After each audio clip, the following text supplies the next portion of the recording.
Today we'll start with the third interaction, that is dipole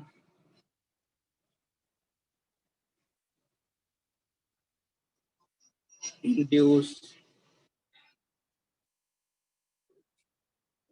dipole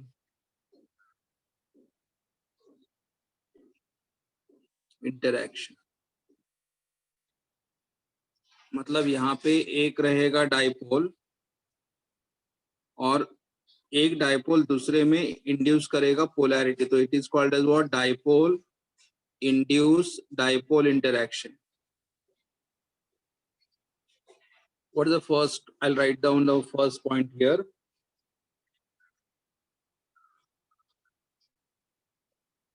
When polar molecule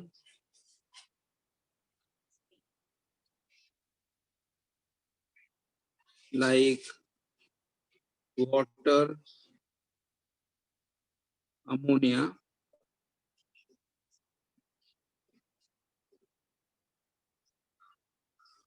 approach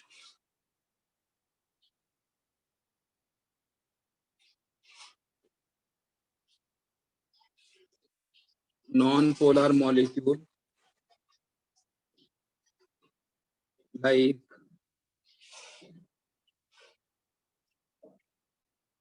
benzene,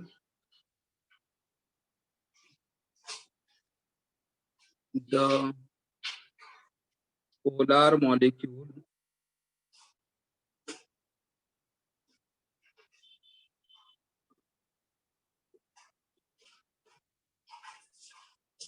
induce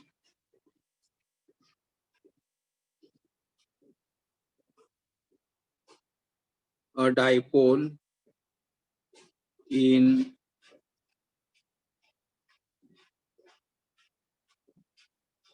non-polar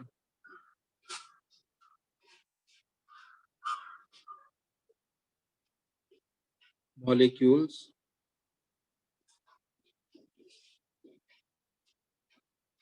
or develop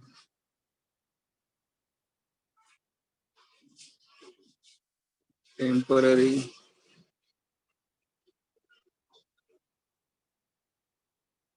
dipole।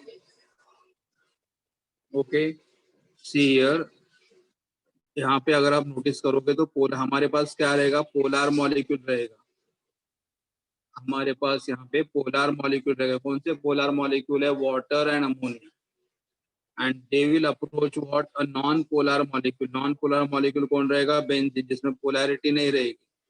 So when polar molecule water and ammonia approach non-polar molecule benzene, then the polar molecule induce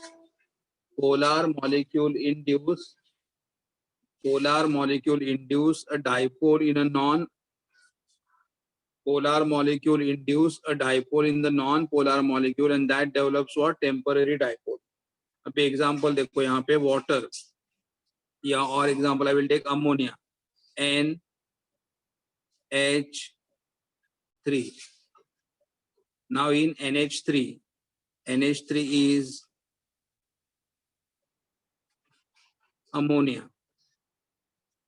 In ammonia, nitrogen is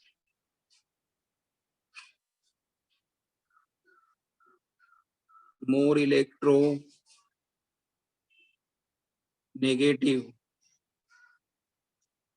than hydrogen. Nitrogen is more electronegative than hydrogen. Therefore, NH bond is polar। NH bond is polar। तो अभी polar कैसे होगा? देखो यहाँ पे N और H में N is more electronegative। In NH, N is more electronegative। तो N और H में इलेक्ट्रॉन किसकी तरफ जाएंगे? N के पास। तो N will have the partial negative charge and H will have the partial positive charge। यहाँ पे N और H में N will have the partial negative charge and H will have the partial positive charge। in N and H, N will have the partial negative charge and H will have the partial positive charge. यहाँ पे क्या हुआ हमारा NH bond is polar और NH bond polar है इसलिए ammonia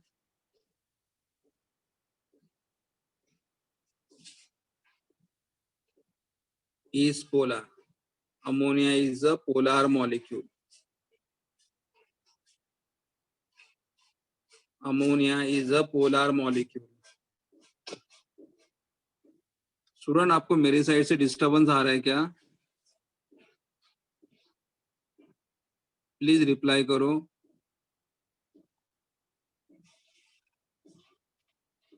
okay तो यहाँ पे N और H में N इज मोर इलेक्ट्रोनेगेटिव. तो NH N और H में क्या था? N हमारा जो है वो मोर इलेक्ट्रोनेगेटिव है. N is more electronegative than hydrogen. तो यहाँ पे क्या होगा? N और H के बीच में इलेक्ट्रॉन को अट्रैक्ट करेगा. N इलेक्ट्रॉन अपनी तरफ अट्रैक्ट करेगा. N अगर इलेक्ट्रॉन अपनी तरफ अट्रैक्ट करेगा तो N के ऊपर कौन सा चार्ज रहेगा? नेगेटिव चार्ज रहेगा. और H के ऊपर चार्ज कौन सा रहेगा? पॉजिटिव चार्ज होगा. NH बॉन्ड कैसा बना? पोलर. ये NH बॉन्ड भी कैसा बना? पोलर. ये NH बॉन्ड भी कैसा बना? पोलर. तो ये NH बॉन्ड पोलर है इसलिए NH bond is polar. NH bond polar क्यों है?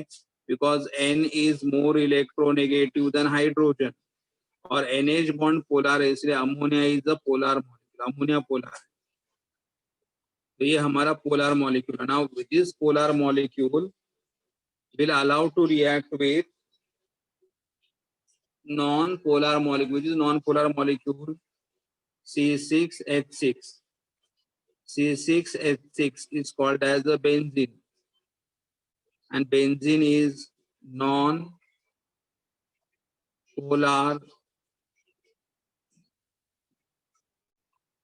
molecule. Benzene is non-polar molecule. मतलब हमारा बेंजीन जो है नॉन पोलर है बिकॉज यहाँ पे कार्बन और हाइड्रोजन का इलेक्ट्रोनेगेटिविटी ऑलमोस्ट सेम है. यहाँ पे कार्बन और हाइड्रोजन का इलेक्ट्रोनेगेटिविटी ऑलमोस्ट सेम है और दोनों का इलेक्ट्रोनेगेटिविटी सेम है इसलिए यहाँ पे कोई पोलैरिटी नहीं आएगा. यहाँ पे कोई पोलैरिटी नहीं आएगा मतलब benzene is a non polar molecule. Benzene is a non polar molecule. अभी देखो एक मॉलिक्यूल हमारे पास पोलर है, दूसरा मॉलिक्यूल हमारे पास नॉन पोलर है. लेकिन अभी देखो यहाँ पे निगेटिव एंड है. यहाँ का निगेटिव एंड यहाँ के पॉजिटिव एंड को अपनी तरफ अट्रैक्ट करेगा. यहाँ का नेगेटिव एंड यहाँ के पॉजिटिव एंड को अट्रैक्ट करेगा. मतलब ये पोलर मॉलिक्यूल बेंजीन जो हमारा ओरिजिनली कौन सा मॉलिक्यूल है? नॉन पोलर है. बेंजीन के ऊपर कोई भी पोलैरिटी नहीं है. बेंजीन के ऊपर कोई भी पोलैरिटी नहीं है तो भी ये पोलर मॉलिक्यूल इसके अंदर पोलैरिटी डेवलप करेगा. ये पोलर मॉलिक्यूल इसके अंदर पोलैरिटी डेवलप करेगा और यहाँ पे पोलैरिटी डेवलप होगा इसलिए हम इसे क्या बोलेंगे? Temporary dipole. क्या बोलेंगे हम लोग इसे? Temporary dipole. कैसे होगा? देखो यहाँ पे ये अमोनिया है NH3 तो मैंने ऐसे लिखा NH3 ammonia. N has a partial negative charge, H has a partial positive charge और ये अमोनिया मॉलिक्यूल बेंजीन C6H6 और यहाँ का निगेटिव एंड यहाँ के पॉजिटिव एंड को अट्रैक्ट करेगा. तो यहाँ पे रहेगा पार्शियल पॉजिटिव चार्ज और यहाँ पे रहेगा पार्शियल नेगेटिव चार्ज. इसका मतलब क्या हुआ? ये जो मॉलिक्यूल हमारे पास नॉन पोलर था उसके ऊपर भी पोलैरिटी डेवलप होगा और यहाँ पे जो पोलैरिटी डेवलप हो रहा है यहाँ पे क्या लिखेंगे हम लोग? यहाँ पे लिखेंगे नॉन पोलर. ये हमारा नॉन पोलर है.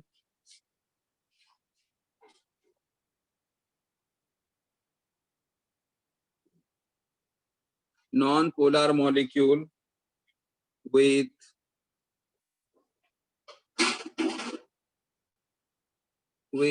induced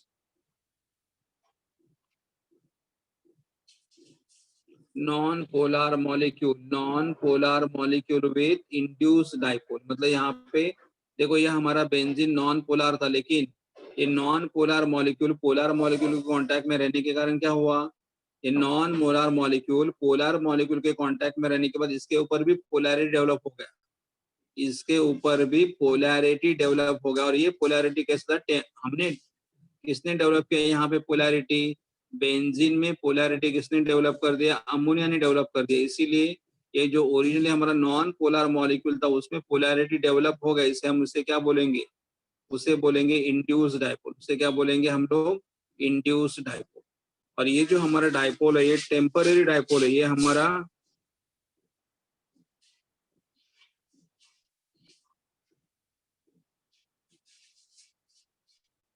हमारा टेम्पररी डाइपोल है। टेम्पररी मतलब टाइमिंग के लिए, लेकिन ये अमोनिया मॉलिक्यूल इसको अट्रैक्ट करेगा। तो यहाँ पे कंसेप्ट क्या था? एक मॉलिक्यूल पोलर था और एक polar molecule neighbouring non polar molecule को अपनी तरफ अट्रैक्ट कर रहा है। तो एक पोलर मॉलिक्यूल अगर नॉन पोलर मॉलिक्यूल को अपनी तरफ अट्रैक्ट कर रहा है, कैसे? ये पोलर मॉलिक्यूल इसके अंदर पोलैरिटी इंड्यूस करेगा, इसीलिए हम इसे क्या नाम दिया हुआ है? इंड्यूस पोलैरिटी और induce dipole.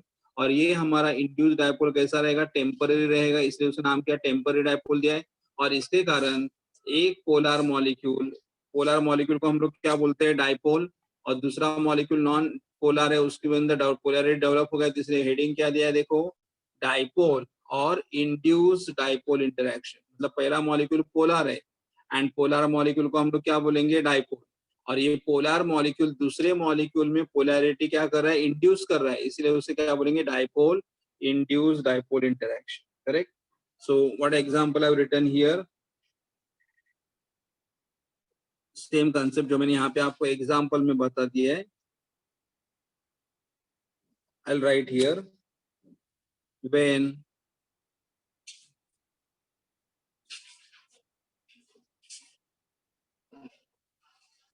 a polar molecule of when a polar molecule of ammonia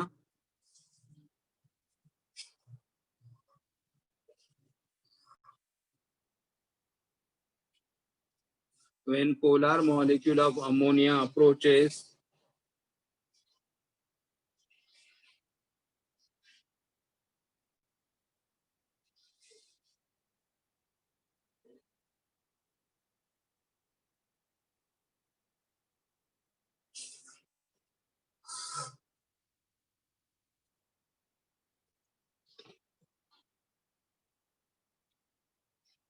when polar molecule of ammonia approaches a non-polar molecule benzene,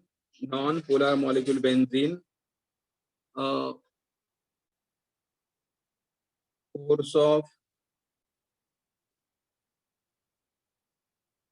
attraction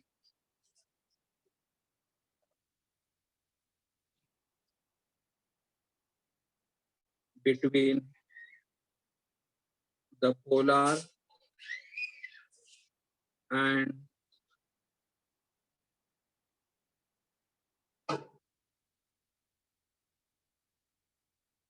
non-polar molecule called dipole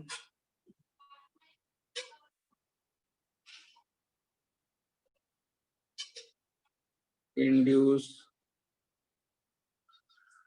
dipole induced dipole interaction.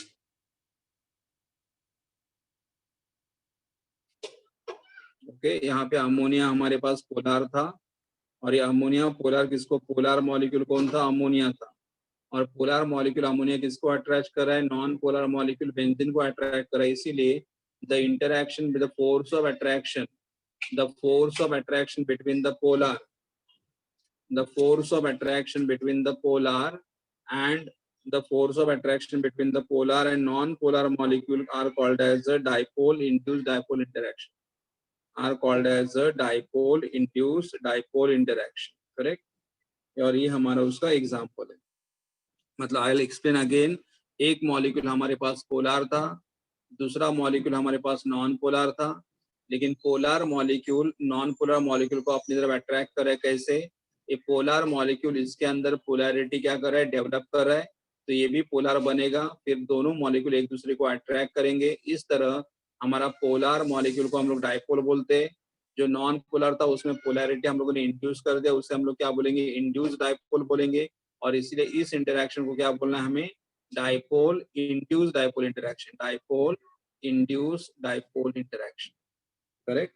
तो ये हमारा third type का interaction हो गया, dipole induce dipole interaction. आपको इसके ऊपर कुछ पूछना है, इसके रिलेटेड कुछ क्वेरी है आपको?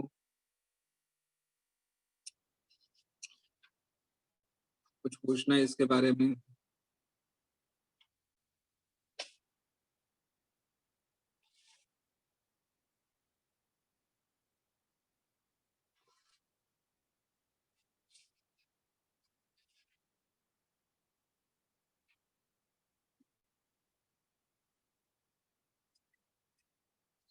The next type of interaction we are having here is London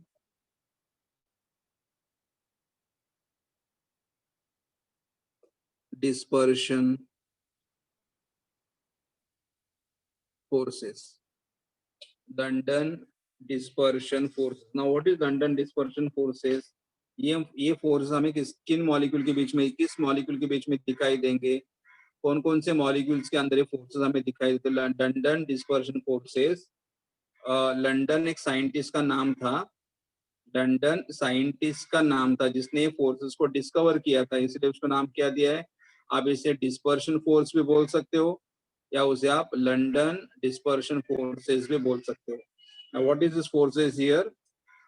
The first one, I'll write down the statement and then I will explain the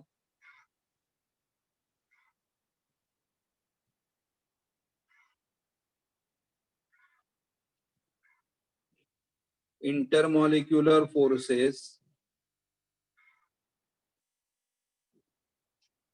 between non polar molecule. अब यहाँ पे दोनों molecule non polar रहेंगे, यहाँ पे दोनों molecule कैसे रहेंगे? नॉन पोलर रहेंगे। The intermolecular forces between non-polar molecules are called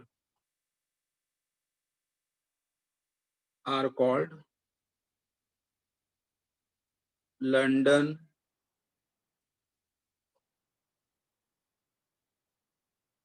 dispersion forces, और उसे आप ओनली क्या बोल सकते हो? और you can call only dispersion forces भी बोल सकते हो। And these forces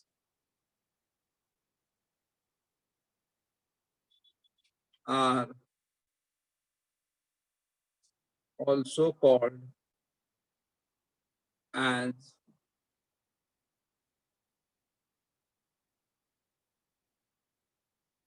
van der Waals forces, उनके नाम से। यहाँ पे सबसे पहला मेन कंसेप्ट क्या था?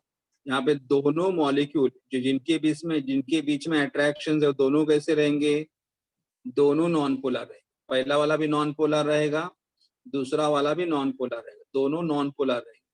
The intermolecular forces between the non-polar molecule are called as what? Either you can call them as the London dispersion forces, okay, or you can call them as the dispersion forces, or they can be also called as the van der Waals forces. They are also called as the van der Waals forces. और ये जो forces है, it is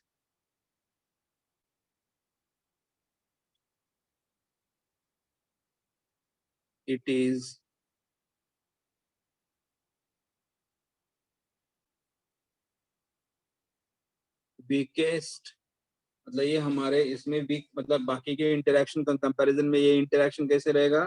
it is the weakest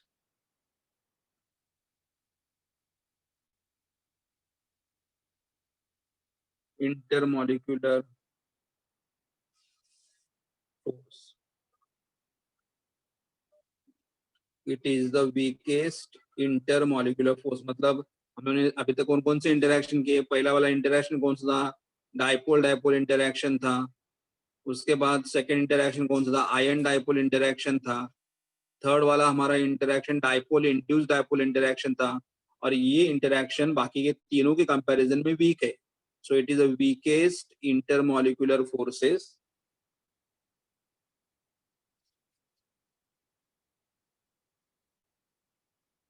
These forces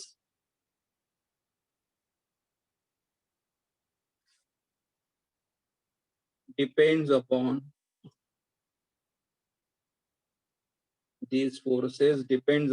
the polarizability of the atom or molecule. ये किसके ऊपर depend करता है force?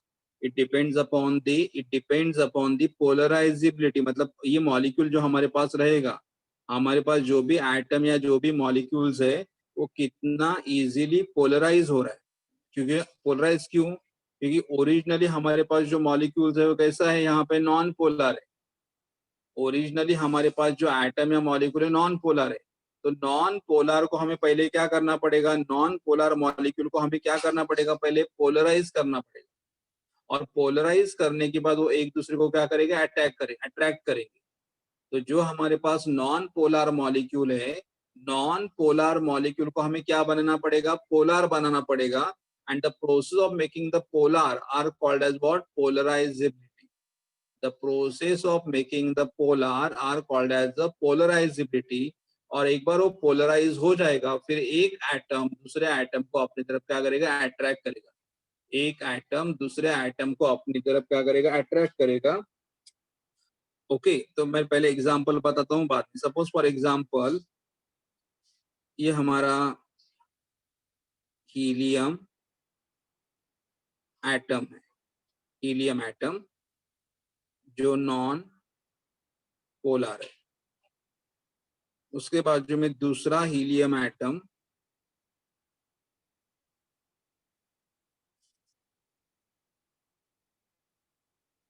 ये भी नॉन पोलर है. तो first helium atom which is non polar, second helium atom which is also non polar. दोनों हीलियम एटम नॉन पोलर है, और हर एक हीलियम एटम के सेंटर में क्या रहेगा? पॉजिटिव चार्ज रहेगा. और इसके सराउंडिंग में कौन घूमते रहेंगे? इलेक्ट्रॉन घूमते रहेंगे. दूसरे एटम के भी सेंटर में क्या रहेगा? पॉजिटिव चार्ज रहेगा. और उसके सराउंडिंग में भी क्या घूमते रहेंगे? इलेक्ट्रॉन घूमते रहेंगे. इलेक्ट्रॉन मतलब इलेक्ट्रॉनिक क्लाउड रहेगा.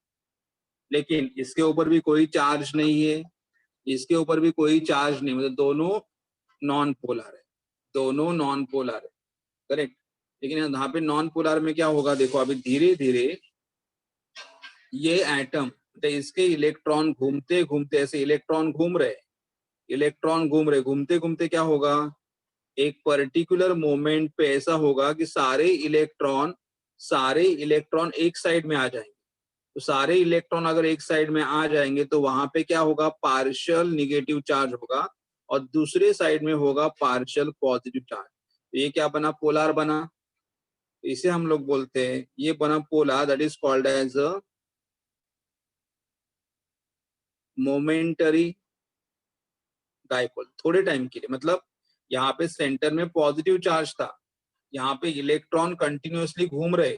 तो इलेक्ट्रॉन घूमते घूमते ऐसे इलेक्ट्रॉन रिवॉल्व हो रहे, और रिवॉल्व होते होते सारे इलेक्ट्रॉन एक साइड में आ जाएंगे एक पर्टिकुलर इंस्टेंट पे. एट वन पर्टिकुलर इंस्टेंट मतलब एक टाइम पे, मतलब मे बी एक आफ्टर 5 मिनट्स के बाद, 10 मिनट के बाद, और कभी तो इलेक्ट्रॉन एक साइड में आ जाएंगे. और जब सारे इलेक्ट्रॉन जब एक साइड में आ जाएंगे तो जो हमारा एटम नॉन पोलर था तो कैसे बन रहा है? पोलर बन रहा है. मोमेंटरी डाइपोल मतलब यहाँ पे क्या प्रोड्यूस होगा? पोलैरिटी प्रोड्यूस होगा. पोलर बनेगा. कैसे पोलर बनेगा? All electronic cloud will be on the one side.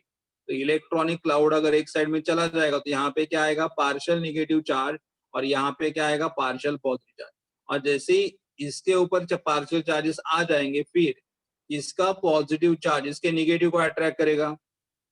इसका पॉजिटिव चार्ज, देखो यहाँ पे पॉजिटिव डेवलप हो गया, तो इसका पॉजिटिव चार्ज ये जो हमारा नेबरिंग मॉलिक्यूल्स है, ये जो हमारा नेबरिंग मॉलिक्यूल्स है, हमारे नेबरिंग मॉलिक्यूल्स के निगेटिव एंड को अपनी तरफ क्या करेगा, अट्रैक्ट करेगा, नेगेटिव एंड को अपनी तरफ अट्रैक्ट करेगा और फिर यहाँ पे भी पोलैरिटी डेवलप होगा। तो इसे हम लोग बोलते हैं induce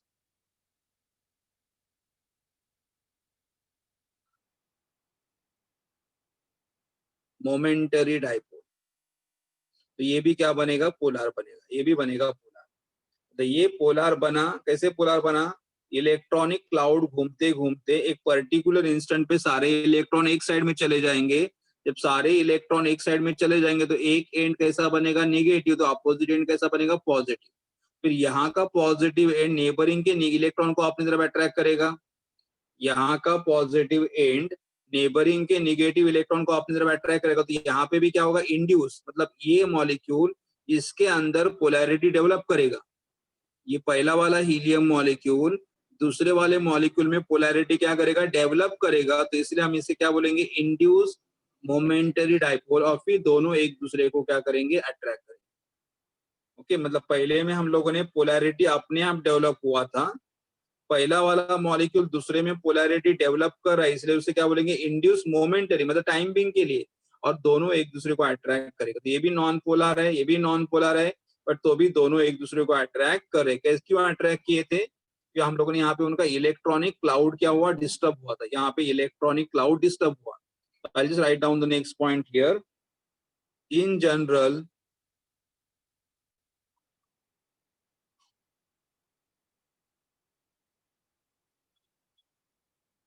all the atoms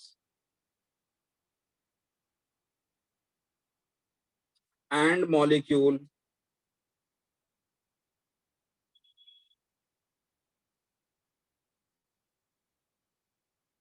experience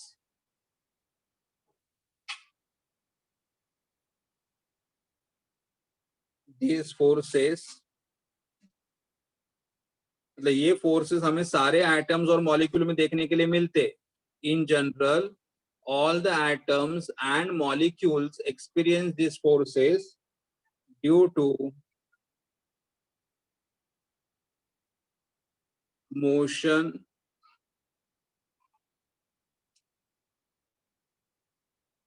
due to what, motion of electron. देखो यहाँ पे इलेक्ट्रॉन रिवॉल्व हो रहे थे, और जब इलेक्ट्रॉन रिवॉल्व हो रहे थे, इलेक्ट्रॉन रिवॉल्व होते होते सारे इलेक्ट्रॉन एक साइड में आ जाएंगे। जब सारे इलेक्ट्रॉन एक साइड में आ जाएंगे तो यहाँ पे नेगेटिव चार्ज होगा, यहाँ पे पॉजिटिव चार्ज होगा, तो यहाँ पे क्या प्रोड्यूस हो गया, मोमेंटरी डाइपोल फॉर्म हो गया। फिर ये मोमेंटरी डाइपोल बाजू के मॉलिक्यूल के इलेक्ट्रॉन, यहाँ का पॉजिटिव एंड इधर के इलेक्ट्रॉन को अपनी तरफ अट्रैक्ट करेगा, तो इसके अंदर भी डेवलप्ड हो गया है। इसे हम लोग क्या बोलेंगे, इंड्यूस डाइपोल बोलेंगे, इंड्यूस मोमेंटरी डाइपोल, टाइमिंग के लिए इसलिए मोमेंटरी है। और फिर ये पोलर मॉलिक्यूल दूसरे पोलर मॉलिक्यूल को अपनी तरफ क्या करेगा, अट्रैक्ट करेगा। तो ये बेसिकली किसके कारण हुआ है, because of what, motion of electron. कोई भी एटम अगर आप ले लोगे, कोई भी एटम अगर आप ले लेते हो, तो in general all the atoms and molecule has this kind of forces, and this kind of forces are present because of what, these kind of forces are present because of motion of electron, because of motion of electron। तो motion of electron क्या करते हैं, यहाँ पे motion of electron ने क्या किया था, the electron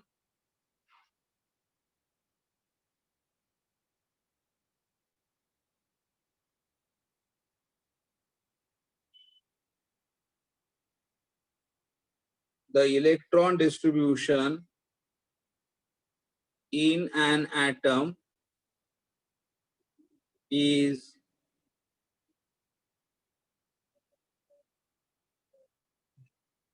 asymmetrical,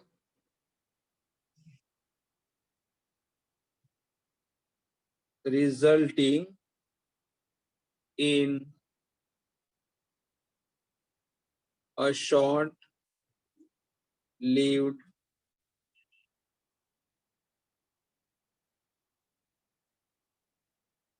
dipole moment. मतलब यहाँ पे क्या हो रहा है, देखो इलेक्ट्रॉन जो घूम रहे थे, पहले इलेक्ट्रॉन सब गोल गोल गोल घूम रहे थे, लेकिन एक पर्टिकुलर टाइम पे क्या हुआ, इलेक्ट्रॉन डिस्टर्ब हुआ। Electron, the electron distribution in an atom is asymmetrical. Asymmetrical मतलब सारे इलेक्ट्रॉन एक साइड में आ गए, सारे इलेक्ट्रॉन जब एक साइड में आ जाएंगे तो वो एंड कैसे बनेगा, नेगेटिव बनेगा, तो बाजू का एंड कैसे बनेगा, पॉजिटिव। तो उससे बोलते हैं क्या, electron distribution in atom is asymmetrical, और एक बार electron distribution in the atom is asymmetrical, that will produce what, a dipole moment. Short live का मतलब थोड़े टाइम के लिए, थोड़े टाइम के लिए यहाँ पे क्या डेवलप हो गया, डाइपोल मोमेंट प्रोड्यूस होगा। और एक बार यहाँ पे डाइपोल प्रोड्यूस हो गया, फिर वो बाजू के मॉलिक्यूल में डाइपोल इंड्यूस करेगा। I'll write down the next point उसके बारे में।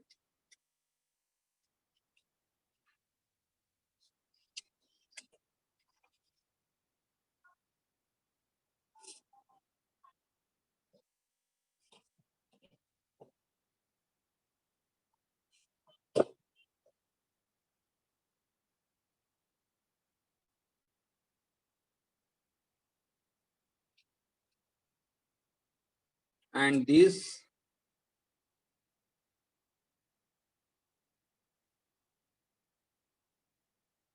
momentary dipole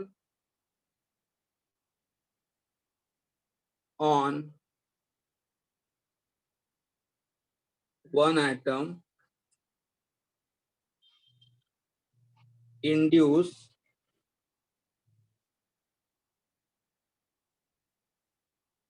momentary dipole on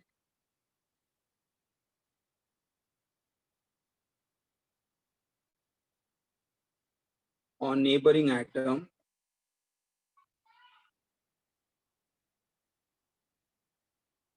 resulting in weak attractive forces. I'll explain this 3 point again. देखो सबसे पहले हमें क्या मिल रहा है, देखो सबसे पहले कि these forces depends upon the polarizability, मतलब अगर हमारे पास जो नॉन पोलर मॉलिक्यूल या एटम है उसे अगर हम लोग पोलर कर पाए, तो अगर ये नॉन पोलर एटम अगर पोलर बन जाएगा तो दूसरे मॉलिक्यूल को अपनी तरफ अट्रैक्ट करेगा। तो it depends upon what, it depends upon the polarisability of the atom. Second, polarisability करने के लिए क्या कंसेप्ट था, तो सब एटम के बाजू में क्या चाहिए, इलेक्ट्रॉन रहते हैं, इलेक्ट्रॉन रिस्पॉन्सिबल है, मतलब सेंटर में पॉजिटिव चार्ज है, बाहर इलेक्ट्रॉन गोल गोल घूम रहे, लेकिन वो जो इलेक्ट्रॉन गोल गोल घूम रहे उस इलेक्ट्रॉन डिस्ट्रीब्यूशन को हमें कैसे बनाना है, असिमेट्रिकल बनाना, अपने आप बनेगा। इलेक्ट्रॉन घूमते घूमते एक पर्टिकुलर इंस्टेंट पे electron distribution becomes what, asymmetrical. और इलेक्ट्रॉन अगर असिमेट्रिकल हो जाएगा तो इसके कारण यहाँ पे क्या डेवलप हो गया है, मोमेंटरी डाइपोल फॉर्म हो गया। और ये मोमेंटरी डाइपोल नेबरिंग मॉलिक्यूल में क्या करेगा, ये मोमेंटरी डाइपोल नेबरिंग मॉलिक्यूल में इंड्यूस डाइपोल करेगा, इंड्यूस, ये डाइपोल नेबरिंग मॉलिक्यूल में इंड्यूस मोमेंटरी डाइपोल करेगा, इंड्यूस मोमेंटरी डाइपोल करेगा। और इसीलिए the momentary dipole in one atom, momentary dipole in one atom induce momentary dipole on the neighbouring atom, and उसके कारण दोनों के बीच में क्या हो रहा है, वीक अट्रैक्टिव फोर्स डेवलप हो रहा है, जिसके कारण दोनों के बीच में वीक अट्रैक्टिव फोर्स डेवलप हो रहा है। नेक्स्ट, अभी ये फोर्स किसके ऊपर डिपेंड करेगा, I'll write down here the strength of London dispersion forces increases with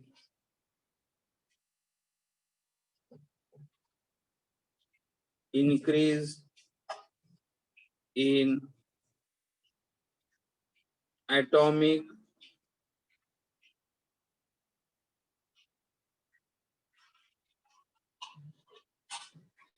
और मॉलिक्यूलर साइज। ये जो हमारे फोर्स का जो दो मॉलिक्यूल के बीच में जो अट्रैक्शन है, दो मॉलिक्यूल के बीच में जो अट्रैक्शन स्ट्रेंथ है, strength of the London forces, strength of the London forces increases with increase in atomic or molecular size, molecular size,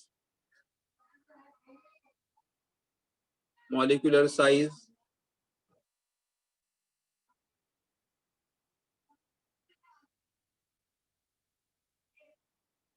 molecular mass, and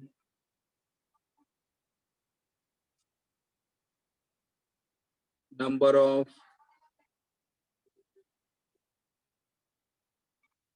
electrons present in one atom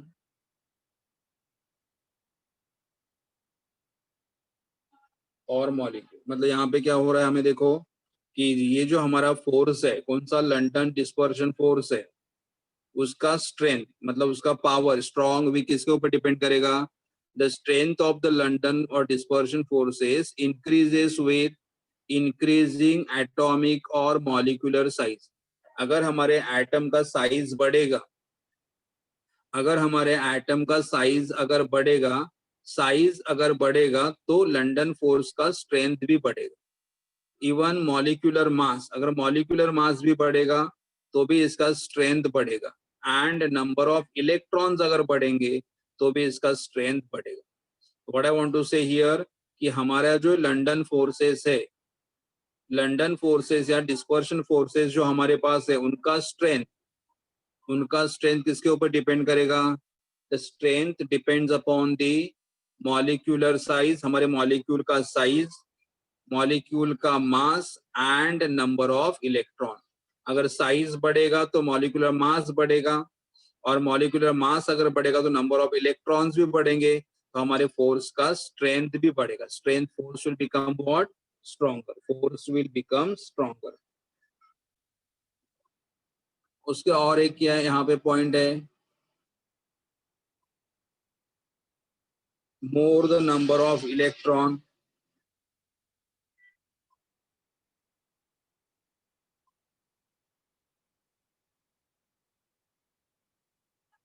more the number of electrons in a molecule, more is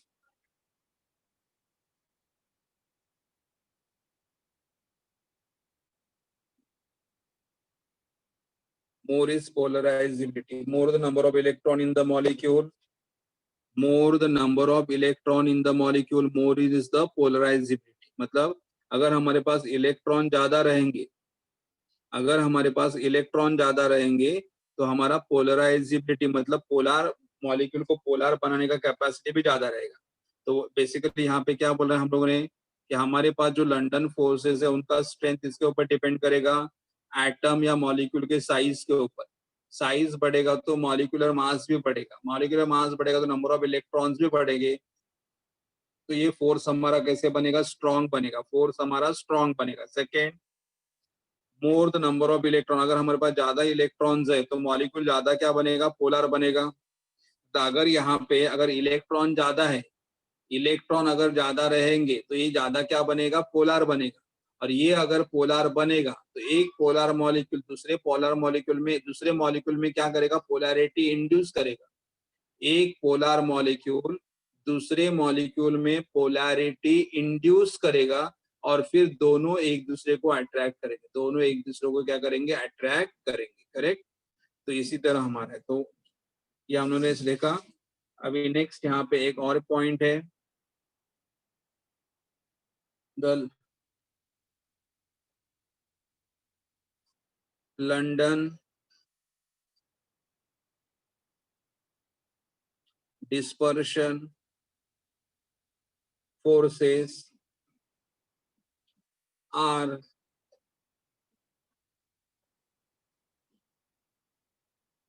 stronger in a long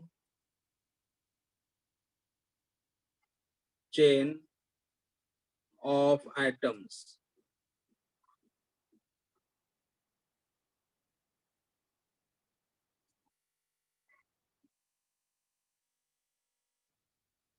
मतलब London forces are stronger, कहाँ पे stronger होते हैं? In long chain of atoms in the molecule. मतलब अगर हमारे पास long chain रहेंगे, long chain of carbon atom अगर रहेंगे, अगर हमारे पास long chain of carbon atom अगर है, तो लंडन फोर्सेस का कैसे रहेंगे? स्ट्रॉन्गर रहेंगे। So London dispersion forces are stronger in a long chain of atom in the molecule, long chain of atom in the molecule,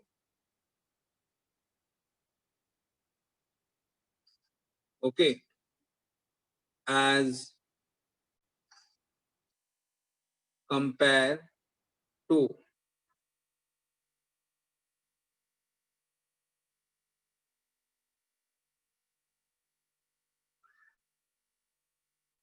as compare to compact molecule. मतलब अगर हमारे पास लॉन्ग चेन अगर carbon atom का रहेगा, अगर हमारे पास long chain of carbon atom अगर रहेगा, तो long chain of carbon atom में, long chain of carbon atom में क्या रहेगा?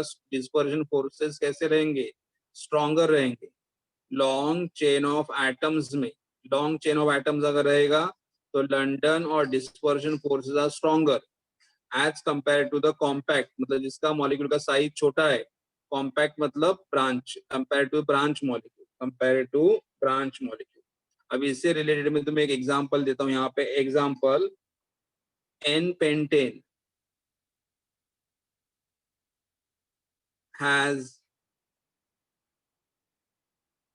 हायर, इससे related example, N pentane has higher, N pentane has higher boiling point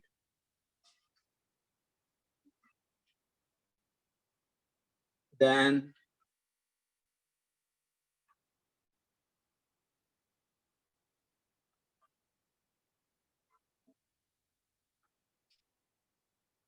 N pentane has N pentane has higher boiling point than neopentane. Explain. N pentane has higher boiling point than neopentane. अभी organic में आपने N pentane का structure देखा होगा, neopentane का structure भी देखा होगा। इन ऑर्गेनिक केमिस्ट्री आपने N pentane और neopentane का स्ट्रक्चर देखा होगा, but I'll just draw it once.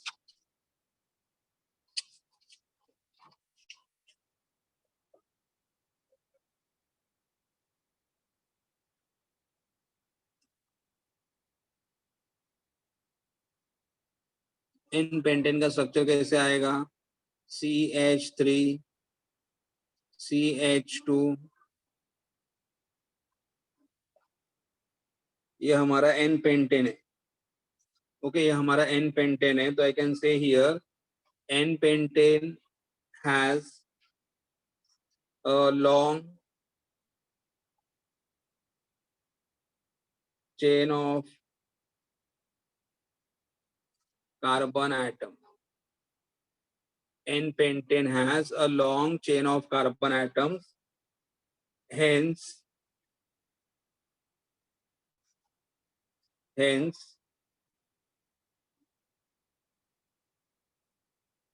they have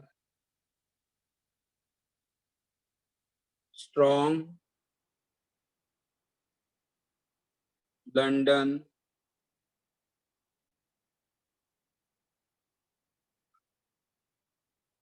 dispersion forces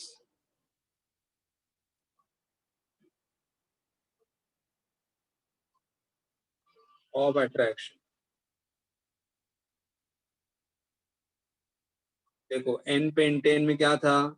N pentane has a long chain of carbon atom. देखो 1 2 3 4 5 long chain of carbon atom, and hence they have the long chain of carbon atom होगा, मतलब देखो ये एक chain रहेगा, उसके बाजू में दूसरा चेन रहेगा, उसके बाजू में तीसरा चेन रहेगा, तो अटैचमेंट बहुत सारे होंगे।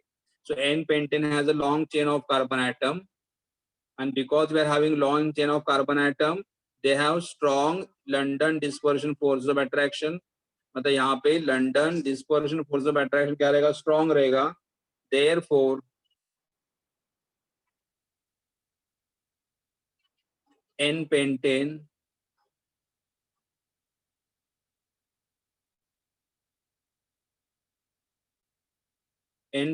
requires higher energy to separate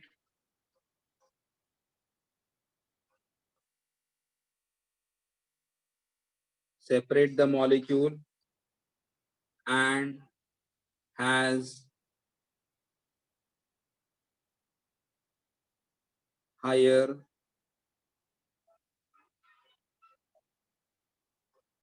boiling point and has a higher boiling, मतलब higher temperature पे boil होगा. Again I'll explain. See यहाँ पे एक straight chain है, long chain है. जब long chain अगर रहेगा तो यहाँ पे हम लोगों ने देखा था सबसे पॉइंट में, अगर long chain रहेगा, long chain अगर रहेगा तो लंडन फोर्सेस कैसा रहेगा, स्ट्रॉन्ग रहेगा.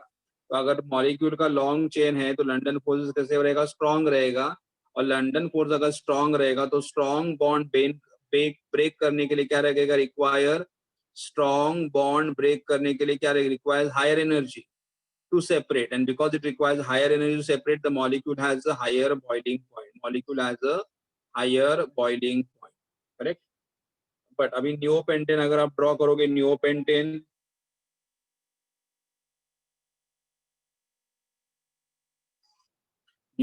का स्ट्रक्चर कैसा आएगा, CH3C, ये नियोपेंटेन है. Neopentane has a short chain of carbon atom. Neopentane में कार्बन एटम का चेन स्ट्रॉन्ग थे, कोई कितने कार्बन एटम में 1 2 3 है इन द लॉन्गेस्ट चेन. यहाँ पे लॉन्गेस्ट चेन में कितने कार्बन एटम्स थे, 1 2 3 4 5 थे. लॉन्ग चेन रहेगा तो लंडन फोर्स का अट्रैक्शन स्ट्रॉन्ग रहेगा. स्ट्रॉन्ग को ब्रेक करने के लिए एनर्जी ज्यादा लगेगा, इसलिए they will have the higher boiling point.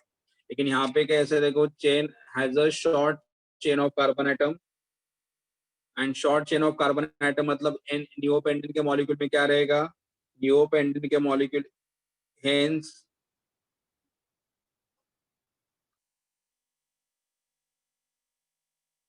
involve weak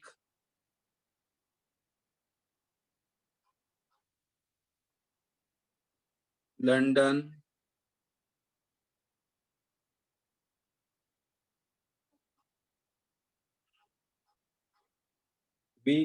dust forces. Therefore, it requires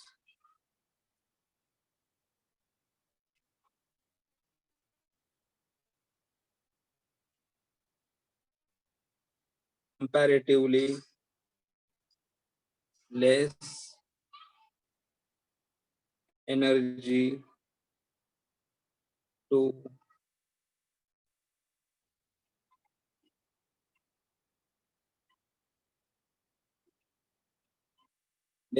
separate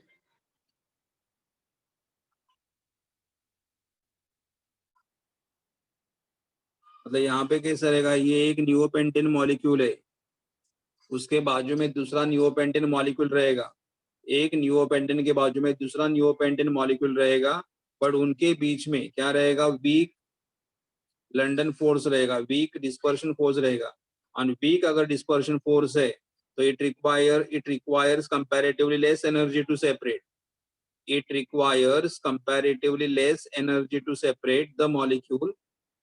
It requires comparatively less energy to separate the molecule, and hence has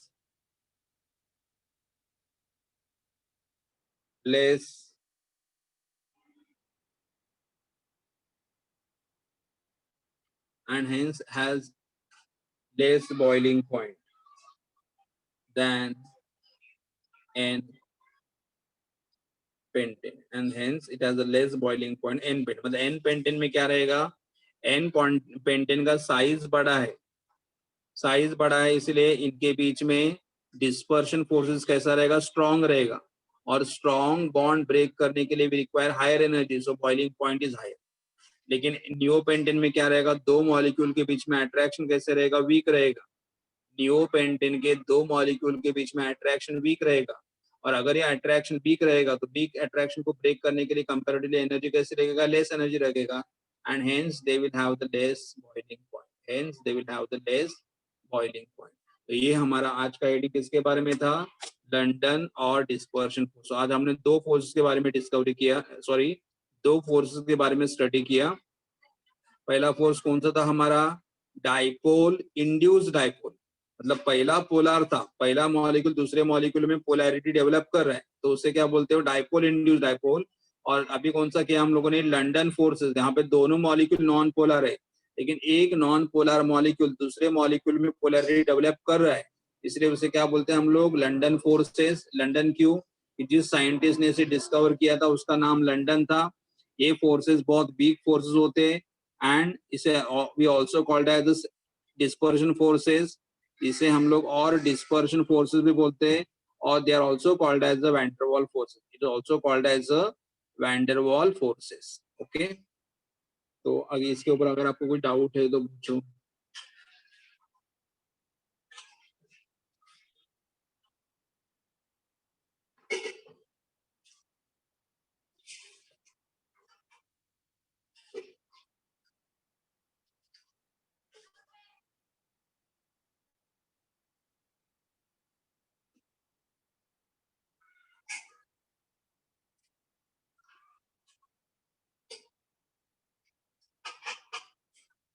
ठीक है, नहीं डाउट है, ओके।